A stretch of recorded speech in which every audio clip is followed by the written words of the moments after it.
Hello everyone, it's White Gamer, and today we have the highest rated winger build you can possibly have in FIFA 23 Pro Clubs. This works for old gen and new gen, so let's get right into it. So for your position, you're going to want left winger or right winger, whichever you prefer. And then for your height, we're going to go with 5'9". You have to be at least 5'9" in order for the highest rated possible. And then for your weight, we're going with 121 pounds. And then for your foot, that's all up to you. So this is how you want your weights and your height to look like. Now, for your running style, you're going to go with the T-Rex, everyone. If you've seen my previous winger builds, I've always said that the T-Rex running style is probably the best one as a winger, just because your pro has his wrist facing down and it just feels super smooth when you're running with the ball. So go with the T-Rex for your running style. Now we have the 3 perks.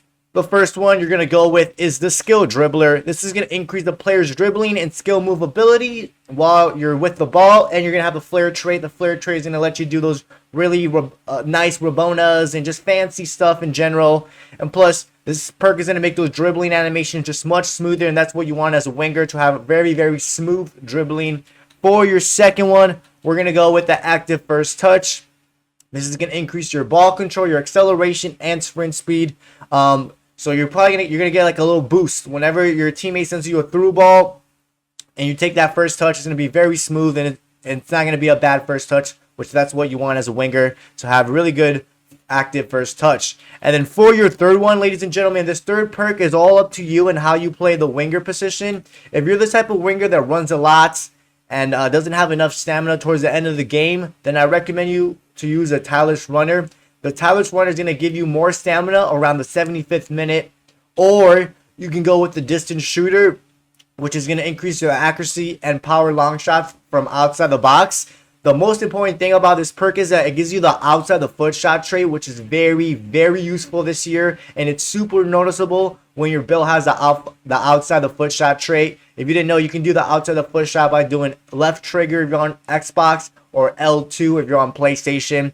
And it'll give you the 5-star weak foot ability when you're outside the box. So, like I said, this third one is all up to you.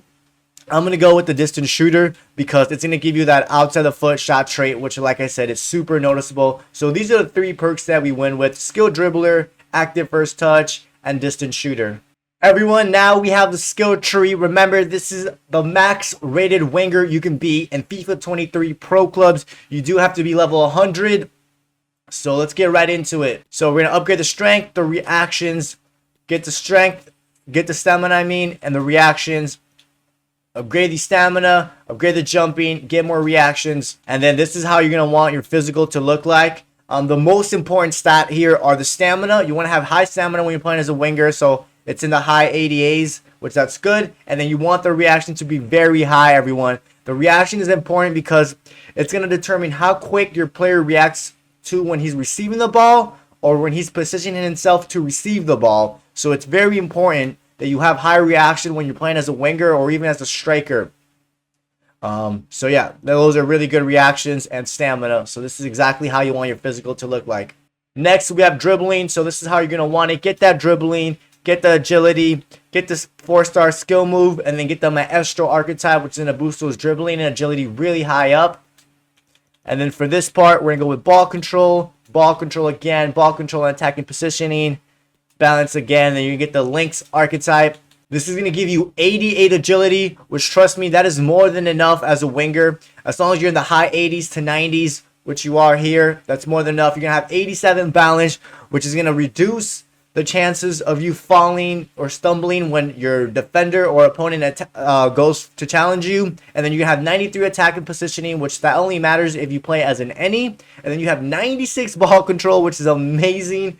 The ball is going to be glued to your foot, literally. And then 98 dribbling, and then the 4-star skill move, which 4-star skill move, that is more than enough, especially if you play divisions. Even for competitive, 4-star skill move is more than enough, to be honest. But yeah, this is how you want your dribbling to look like. Now, for the passing, we're going to get the vision, the crossing, the vision again, the artist archetype. Then we go with short passing, vision, the architect archetype, and then 1 long passing. So this is going to give you 91 vision, which is very, very good. Remember, the vision is going to determine how accurate your short passing and long passing is whether it's to find your CMs or your striker. It's important to have some good vision. As a winger, 91 crossing is really good in case you need to cross it into your teammates, whether it's your striker or any other teammate. 70 long passing, that is more than enough as a winger, trust me. And then 93 short passing, you're going to be able to get those teammates around you very, very nice. And then with 89 curve, that 89 curve not only is it good for passing, but for doing those outside the foot shot trait that we talked about earlier in the video. So 89 curve is really good, and this is how you want your passing to look like. Now for your shooting, we're going to go with the shot power. We're going to go with the 4-star weak foot. Then for this side, you want your finishing to be maxed out. You're going to have the 5-star weak foot and then the finisher archetype. This is the good thing about this build, that you are going to have a 5-star weak foot, which is really, really important to be able to shoot with both of your foot as a winger. You don't want to make it obvious that you're a righty or lefty, so you're going to have your opponents guessing which foot is your strongest one, which in this case, both feet you can shoot with. And then you're going to have 91 finishing, which as a winger, sometimes you're going to have to take shots, and 91 finishing is more than enough. So that's probably the most important thing about the shooting, the high finishing, and then the 5-star weak foot, boys and girls. And then for your pace, we're going to go with acceleration, sprint speed, and then we're going to go with the cheetah archetype. Now, I know some of you guys saying that the pace is now maxed out, but guys, trust me, 93 acceleration and 95 sprint speed, that is going to be more than enough to outpace your defenders or fullbacks. So this is good, trust me. Even though you're not maxed out on pace, this is more than enough pace. And we take a look at the overall build. You are going to be a 93 rated winger, which that's the highest you can be in FIFA 23 Pro Clubs. Remember, this works well for old gen and new gen. If we look at the summary, you're going to have 94 pace. You're going to have some physical, 95 dribbling, 89 passing, and 81 shooting. This is a very good winger build. Let me know what you guys think about this. Don't forget to drop a like and subscribe if you're new to the channel, and I'll catch you guys next time.